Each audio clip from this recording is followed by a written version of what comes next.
People, it's your boy Brother Winston with another video. So they were talking about the homeless poor, okay, and how the Trump administration is trying to rip them off the streets and make it illegal to be poor. Without a doubt, we're going to pull up two stories here. This is the Associated Press. If you like this video, please hit the like button. It helps to be seen on YouTube wherever you're watching it. Please share it, okay? Help my small channel grow. Thank you so much. Let's go.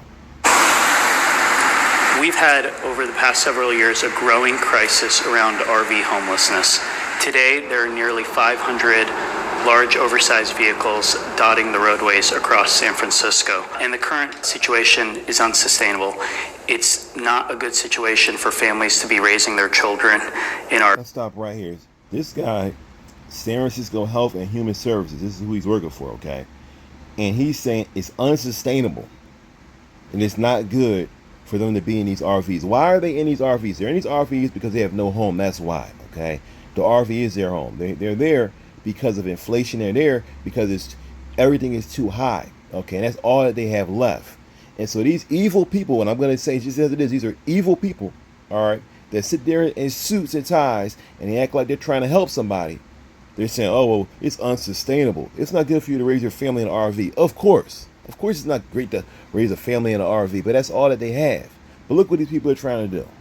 Look how they word this. RVs, vehicles dotting the roadways across San Francisco, and the current situation is unsustainable. It's not a good situation for families to be raising their children in RVs. So the legislation does multiple things. Restriction for large vehicles. It is RVs where people live, but it's also other large vehicles. No more than 2 hours on a city street while they are working with the Department of Homelessness to secure permanent housing with a subsidy. So see how evil this is? I gotta say this. I hope this video blows up. I really, really do. Please share this video, y'all, because this is probably one of the most important videos I've made in a while, or about what America is doing. It really, really is. Let's look at what she says one more time. Let's go back one more time. Look at this. So the legislation does multiple things. Restriction for large vehicles. It is RVs where people live, but it's also other large vehicles. Okay, so she's going to restrict RVs from doing what again? No more than 2 hours on a city street. No more than 2 hours on a city street. Where are they going to go? Now, you have to understand the terminology when she says city street. You have to understand that in the city, everything is a city street. Okay, I understand that except for your personal property that you own, like your house. The only problem is that these people don't have houses. That's why they're in an RV. So essentially what they're doing is saying you cannot be in an RV and live there at all. You would almost look at this and say, this makes absolutely no sense, because what are you trying to say? That you're going to, I'm in an RV. If I don't have a house, are you just going to steal my RV? Are you going to, is the city going to take my RV? I mean, even if I were to leave the RV, you're saying that our RV cannot sit on the city street. So where am I going to go? They're essentially pushing them out of the city. They're saying you're a blight to society. You're a blight to society. We don't want to see you on our streets, period. That's what they're saying. And they're saying it just so calmly. They're taking the people's tax money. They're even taking those people in those RVs tax money. They're taking their tax money and then saying, get off our streets. We don't even want you in the city. Because the city is ours, okay? The city is ours, and it's ours to keep. Okay, I had an actual, I don't know if I said this online, but I had my truck stolen by the city of Philadelphia, okay? And you know how they stole it? They stole it by saying that my truck was basically on their city streets, and therefore they could steal my vehicle. That my vehicle was in front of my a few houses, excuse me, down from my house.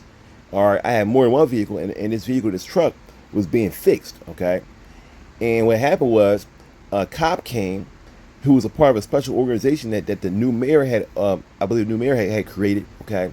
And in his organization, they basically said they're going to go around and clean the streets up, okay? And it seems like, oh, they're doing good. Just like this situation. Oh, they're doing good trying to clean the streets up. When in actuality, all they're doing is attacking people that are in need, all right? And they went to my truck. They made up a lie and said, oh, we can't read the VIN on your truck, which was a lie. There was nothing blocking the VIN on my truck, okay? They went and they said, your VIN is unreadable. They said that your bumper has jagged edges, which is a lie. Okay, there was a part of my bumper that was jagged at one point because I had gotten a fender bender and I actually pulled the whole front bumper of that truck off. Okay, I was gonna get that fixed. You know what they did? They made up a lie, said it was jagged, which was totally untrue. And something else, they said And possibly, I think they may have said one more thing else. And oh no, they said the truck was abandoned, which was a lie. They never put any ticket on my truck to say anything. Just took my truck one day. I came home after doing a job, and I thought that my truck was stolen. They called the cops, and the cops thought the truck was stolen. This happened on a Friday. Okay, then I come to find out that the truck was towed somewhere, and it was racking up fees. It was a Friday. I had no clue this was happening. Okay, and by then the city had given me fines just to have to tow the truck, just to have the truck. Just for them to steal my truck, which is exactly what they did. They gave me a bunch of fines. Okay, and they touted it as, oh well, we're cleaning the city up. We're removing abandoned vehicles when a vehicle was not abandoned, but they never asked me if it was abandoned. And they said, when I called, they said, well, you can't have your truck on our streets. That's how they worded it. It's on our streets, just like this situation right here. Okay, this is how these evil people, and that's exactly who they are. Okay, I think a lot of these people are demon possessed. I'm just gonna be honest with you. Okay, they're heartless people. All right, they've never struggled in their life. I guarantee you that, and they have no problem attacking the poor. They're telling these people, they say there's over 500 RVs in San Francisco, and they're essentially saying we're gonna now fine all of you day by day on a daily basis. We're gonna fine you, and then when we're done fining you, they're gonna steal your RV, which is exactly what they would do after you get a certain amount of fines. They would just come and tow your entire house, which is your RV, and act like this is a good thing. While they are working with the Department of Homelessness to secure permanent housing with a subsidy, it also provides a program for buying. So then she starts saying this trash about, oh well, we're gonna do this as we're trying to get them housing, this and that, as if the people didn't try to house them before. Okay. Also, a lot of people don't know this. Though people can assume it, but I want to tell you from being there personally, living in a homeless shelter is not the best thing in the world. Okay. You could be, I'm just going to use the letter, you could be ARD, or your family could be ARD in a homeless shelter. Okay. I was in a homeless shelter before in Philadelphia where my things were taken. When I left, I came back and some things I had were stolen. All right. It's not a place that you want to be at. Me personally, as a minister, okay, as a Christian minister, on the streets many times, I meet a lot of homeless people. A lot of times they'll say, I can't go to the shelter. I don't want to go to the shelter, okay? Because if I go to the shelter, this happens, that happens, okay? I can't stay in the shelter. So you see people laying out on the benches, laying out on the streets. Like right now, it's summertime. They're laying out everywhere, all right? And it's because they have nowhere to go. All right, a lot of these people are mentally unstable they cannot keep a job, all right? And it's our job as a quote-unquote prosperous nation to take care of the poor. But when you don't do them, you treat the poor like this, a curse from God comes upon any nation. That's what's exactly happening to the United States of America. Those vehicles from the families. Instead, what they're saying is, we want people to move out of these RVs into housing, but we still have thousands and thousands of people on the streets who also need housing, and there's not enough for everybody. And I'm really worried about immigrants getting cast out of the sanctuary city. So I gotta go. Think about just the immigrants, all the people that are in there. All right, word ain't saying as it is. I'm really concerned about these people that are gonna have nowhere to go. Not just immigrants in the sanctuary city. Okay, forget that. We care for them, but it's much more than that. Around 5. It's not easy to be in a place like this. It's not easy, but they try to do it even harder. Let's go to the next story. Okay, let's go to the next story. These people really play it down like, oh, it's nothing. When this is the sign of the Antichrist, I said before, I believe that Donald Trump is easily the Antichrist, and this is the kind of heartless stuff that's going on in these administrations. Now, Donald Trump did not make an edict to make this happen in San Francisco, all right, but we're going to see in his next story what he's doing in D.C. Regarding the president's efforts in Washington, D.C., do you have any specifics about how homeless people will be dealt with, where they would be moved to? What does this look like? I do, yes, and it's an important question, so thank you for raising it. The Metropolitan Police Department, with the support of the new federal agencies who have been surging on the streets of the District of Columbia, are going to enforce the laws that are already on the books here in Washington, D.C. For far too long, these laws have been... She starts out by saying, what we're doing is, of course, pure evil, but hey, a lot of this stuff is actually on the books. And therefore, it's nothing wrong. You shouldn't be complaining about it. It's just like, for example, the cops saying, we're going to jail everyone that jaywalks. Okay? It's the exact same thing. They don't jail people that jaywalk, nor should they. But according to the law, they could give you a fine. They could, okay, go after you for jaywalking. All right. And in some towns in the United States of America, they do try to do that. Okay, that's what I heard from people that I know some people that have come from down south, and they said in certain towns even to this day, if they see you jaywalking, especially if it's a racist place, they'll get you. The cops will be all over you just for going across, just for not standing at a light. Okay, when there's no cars around. All right. I think it's insane here. So I'm just saying that as it starts, this is her trying to say, look, whatever evil I'm saying in my mouth, it comes into my mouth. Understand that we're using the law, but why don't they jail people for jaywalking? Well, because you shouldn't. That's why. All right, because those lights are really there for cars. They're not there for people. Those lights are there for cars. All right, and we're supposed to use our common sense as a person and not get in the way of traffic. But if there's no cars there, we can go when we want to go. We don't need to wait for a light because that light is more so for a car than for a human being. All right, before there were cars, there were no street lights to stop us from going, because not like people are going to crash to each other. So when there's no cars, there's absolutely no reason for you to be standing there, okay, when there's no car around. But of course, that law, they can still say, oh, well, there's no cars around, but look, it's the law, we're going to lock you up. She's saying the exact same thing. It's on the books, so we can pull the homeless off these streets. So where are you going to put the homeless? Well, we don't know yet.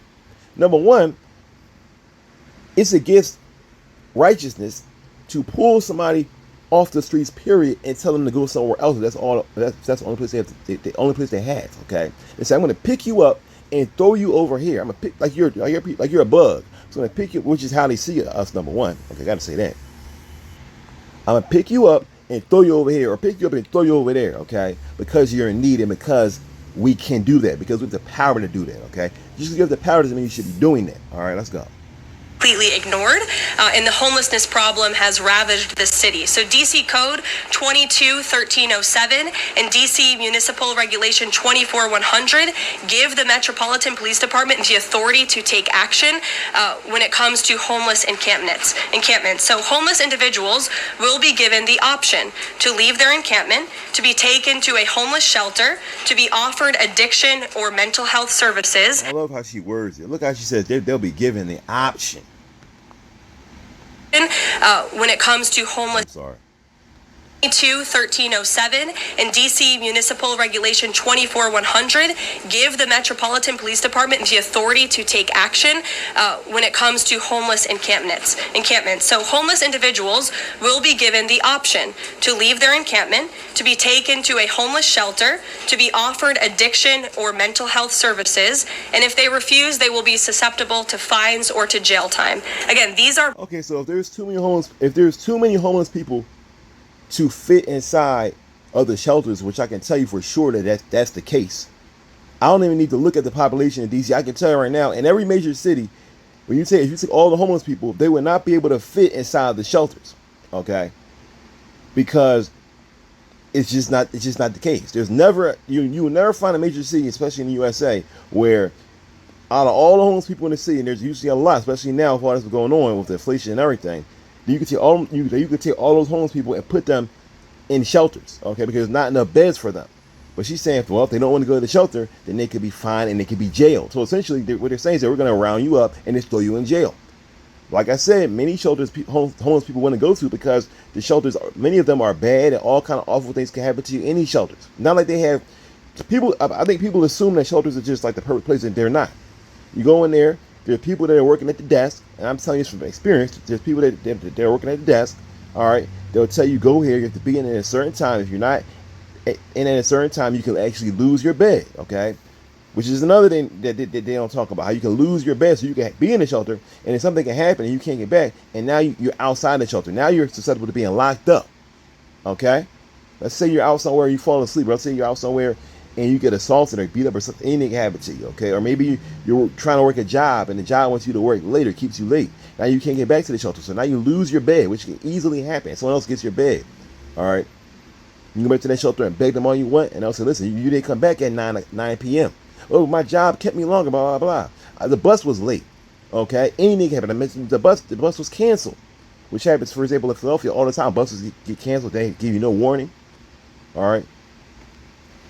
And now you lost your bed, and now you're going to be locked up, okay? And she's just here sitting here dressed up nice, all right, makeup done, hair done, just saying, hey, we're gonna, lock the homeless up, and this is just how we do things. And you can't see this is an evil time that we're living in.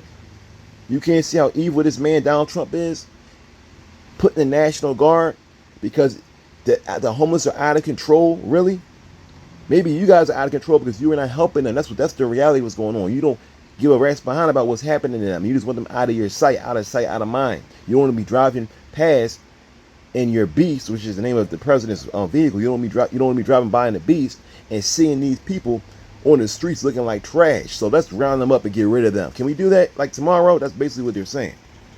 Pre-existing laws that are already on the books, they have not been enforced, which is part of the reason for this federalizing of the National Guard to bring in this assistance for law enforcement. While we are targeting criminals and trying to remove criminals off of the streets, we also want to make DC safe and beautiful, and that involves removing mentally disturbed individuals. And at least they're truthful there. They want to make DC safe and beautiful. Can't be beautiful with all these mentally disturbed people on the streets. Can't be beautiful with all these black folks on the streets, with all these Mexicans on the streets. Can't be beautiful with all these junkies on the streets. We got to get rid of them. Now somebody may say, well, brother, are they wrong? I mean, when you have junkies on the streets, it doesn't make your city look better. Of course it doesn't make the city look better. But also, it's a thing called integrity and righteousness and love and kindness. Okay? If there are 10 junkies on the street or 10 people that are just homeless on the street, okay, and you take them and throw them in prison, which is what they're saying, like throw them in jail, that's wrong. But if you go to them and try to help them and work with them, okay, and make sure they have a place to stay, that's the right thing to do. But they're not trying to do that. They're choosing the wrong evil path, all right, as they always do, as America always does. Homeless encampments as well. So we will be using these regulations and code that already exists to clean up our streets. And we've already had we heard enough from her, okay? Whatever her name is, we heard enough from her, okay? She can be replaced with anybody else. It wouldn't matter. I'm just going to say she's a mouth speaking the trash that comes out of Donald Trump's mouth and out of his mind, all right? So that's it, y'all. This is what's happening in America. Share this video. Once again, I ask you, please share this video. Hit the like button. Helps it be seen on YouTube. When you watch the video, hit the like button on YouTube. Says, okay, you like it, we're going to push it to more folks so more people can see it. Okay, I want to thank everyone who's supported my channel in the past month. All right, I got a lot more views in the past month, and I thank you guys for doing that. I'm trying to put up more important videos as much as I possibly can. I'm doing more stuff on my phone now, so it makes it easier for me to get stuff done. Yeah, y'all, and if you got any good thing you want to push, y'all, or you want me to talk about, let me know in the comments. Okay, if you want me to talk about something. Yeah, y'all, thanks. Until next time, God bless, peace.